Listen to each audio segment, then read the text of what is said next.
Chapter 11. After Jesus had finished instructing his 12 disciples, he went on from there to teach and preach in the towns of Galilee. When John heard in prison what Christ was doing, he sent his disciples to ask him, "Are you the one who is to come, or should we expect someone else?" Jesus replied, "Go back and report to John what you hear and see. The blind receive sight, the lame walk, those who have leprosy are cured, the deaf hear, the dead are raised, and the good news is preached to the poor. Blessed is the man who does not fall away on account of me." As John's disciples were leaving, Jesus began to speak to the crowd about John. "What did you go out into the desert to see? A reed swayed by the wind? If not, what did you go out to see? A man dressed in fine clothes? No. Those who wear fine clothes are in kings' palaces. Then what did you go out to see? A prophet? Yes, I tell you, and more than a prophet. This is the one about whom it is written, 'I will send my messenger ahead of you, who will prepare your way before you.' I tell you the truth. Among those born of women, there has not risen anyone greater than John the Baptist. Yet, he who is least in the kingdom of heaven is greater than he. From the days of John the Baptist until now, the kingdom of heaven has been forcefully advancing, and forceful men lay hold of it. For all the prophets and the law prophesied until John. And if you are willing to accept it, he is the Elijah who was to come.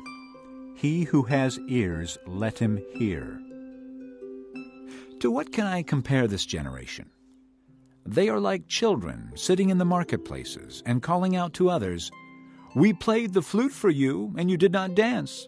We sang a dirge, and you did not mourn." For John came neither eating nor drinking, and they say he has a demon. The Son of Man came eating and drinking, and they say, "Here is a glutton and a drunkard, a friend of tax collectors and sinners." But wisdom is proved right by her actions. Then Jesus began to denounce the cities in which most of his miracles had been performed, because they did not repent. "Woe to you, Chorazin! Woe to you, Bethsaida!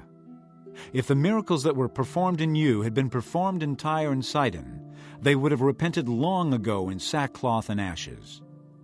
But I tell you, it will be more bearable for Tyre and Sidon on the day of judgment than for you. And you, Capernaum, will you be lifted up to the skies? No, you will go down to the depths. If the miracles that were performed in you had been performed in Sodom, it would have remained to this day. But I tell you that it will be more bearable for Sodom on the day of judgment than for you." At that time Jesus said, "I praise you, Father, Lord of heaven and earth, because you have hidden these things from the wise and learned and revealed them to little children. Yes, Father, for this was your good pleasure. All things have been committed to me by my Father. No one knows the Son except the Father, and no one knows the Father except the Son and those to whom the Son chooses to reveal him. Come to me, all you who are weary and burdened, and I will give you rest. Take my yoke upon you and learn from me, for I am gentle and humble in heart, and you will find rest for your souls. For my yoke is easy, and my burden is light." Chapter 11.